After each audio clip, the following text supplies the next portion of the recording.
So have they sent you the Emmy yet for your commercial? Not yet, you know. We have taken like a straw poll, and I was the best actor in the commercial, so that works out well for me. Do you think that's saying that much though? I do. I mean, I was into it, you know. If anybody needs any local commercials or anything like that, my number's out there somewhere. You can find it. Baker said you need a better production staff and possibly a better supporting staff. Your thoughts? I tend to agree with that. I mean, but would have got clicks if it was a little bit better. You know what I mean? Maybe Spitzer's is messing with everybody. They got 250,000 views or whatever for a funny commercial. You know. In all seriousness, this is your 100th regular season game. When you hear that, considering everything you've been through here and everything you've seen this franchise go through here, what does that mean to you? It's a pretty cool honor. I mean, you know, Dan Murphy was telling me all the guys that have got 100 career starts in Cleveland since 1999. There's only going to be 4 of us now. I mean, anytime you get to put on the helmet, it's an honor and it's a privilege to play this game, and you know, to be here for the 100th time and hopefully a bunch more. It's pretty dang cool, man. And you think back to your first game and all the games in between, and there's a lot of memories in there, but it kind of goes quick, man. I wasn't, you know, I heard about the 100 thing a couple games ago, and I was like, man, it does, you know, it feels like yesterday I was just getting back out here and getting things started. Joel, is there any kind of added bonus from a family perspective or anything going back to California? Yeah, I think it's pretty cool, you know, how it worked out. You know, we're out in California, I'm going to have a lot of people there, friends, family, old coaches, things like that. I don't really know if anybody knows it per se, but, you know, it's pretty special for me at least, you know, to be in front of them and play in front of them. You know how many Tonio fans? I don't know exactly, man. I have a lot of people that have, you know, hit me up and said they have tickets already and stuff like that. I would probably say in like the 30, 40 range. While we're going sentimental, you turn 30. Yeah. You know, a lot of football players don't make it close to that. So, from a football standpoint, what's that number mean to you?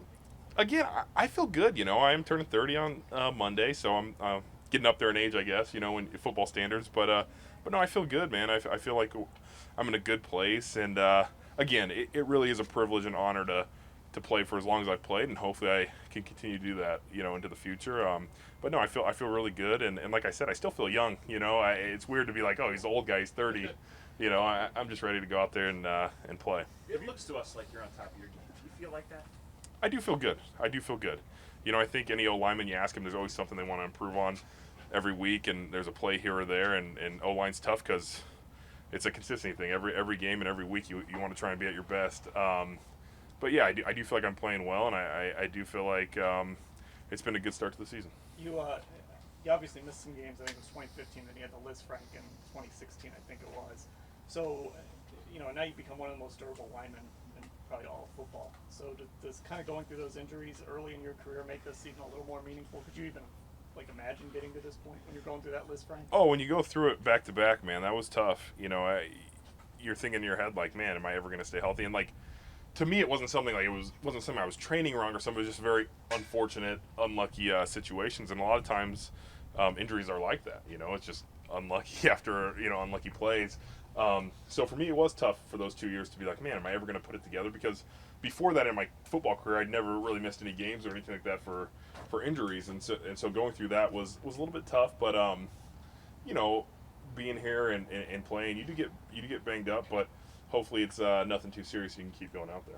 Have you played in LA before? We played the Chargers at the Home Depot Center. Yeah. Hey, Joe, what do you think it says about Baker that, however bad it is, and he's not using it as an excuse, but he's playing through what seems to be some kind of issue? Yeah, he's you know, I think there's no doubt in any of the players' mind that he's one of the tougher guys out there. You know, he's going to go and he's going to battle, and he's been hit and beat up before, and he just keeps coming back. You know, you're going to have to do a lot more to get him out of games than, you know, whatever's going on with him now. And he's just focused on trying to get better each week and trying to be the best quarterback for this team. And we're trying to rally around him and protect him and put him in, you know, the best possible positions. Have you seen any signs that he's really struggling during games, or does he not let that on and does his thing? Yeah, hasn't let that on. The only thing I saw was when the play initially happened. You know what I mean? That was the only time when we weren't really sure exactly what happened. But no, man, he's all ball. He's focused, and and he seemed like he's been ready to go when he's out there. Joel, do you remember who drafted you? Yeah. Ray Farmer, And who was your first position coach? Andy Moeller. That puts your career. Yeah. But can you name all the quarterbacks before Baker Mayfield? There's a lot actually earlier than that. I'm not on Joe Thomas's level of memorizing. I think if I had a piece of paper, I could probably figure it out. But no, there's quite a few there. Did you ever introduce yourself to someone in the huddle like Joe did? No, definitely not. Stefanski did reference watching you in the Shanahan offense yesterday, so Oh wow. that struck me like, man, that was a long time. Yeah, yeah. Joel, what kind of discussions you guys having this week about Bosa and Rayfield? Oh yeah, he's one of the best guys in the league, one of the best edges in the league. You know, with him, he's so crafty. Like a lot of guys are explosive and athletic, just like him. But his hand work and I feel like him and his brother were like raised to play defensive end, outside linebacker in the NFL. You know what I mean? And these guys are impressive specimens, man. But they play hard, they play the right way. And with him, he's so fundamentally sound and so good with his hands that you really have to be on top of your game. Is it just so pivotal, Joel, to have Jed start the game and then either was Blake and then James gets in there the pass game? Is that all disruptive to you? No, I've got enough reps with all three of them now that I'm ready to roll with whatever happens. You know, to Jed's credit, he's going out there and he's fine. He's trying to play and he's trying to play through, you know, whatever pain he's going through. And so when he's out there, he's our, you know, best left tackle. So we want him to be out there and we want him to play. But he's fighting his butt off to be out there for us, and that's all we can all really appreciate that. You guys, I'm sure you're not pleased with the sack numbers that are a little higher than they were last year.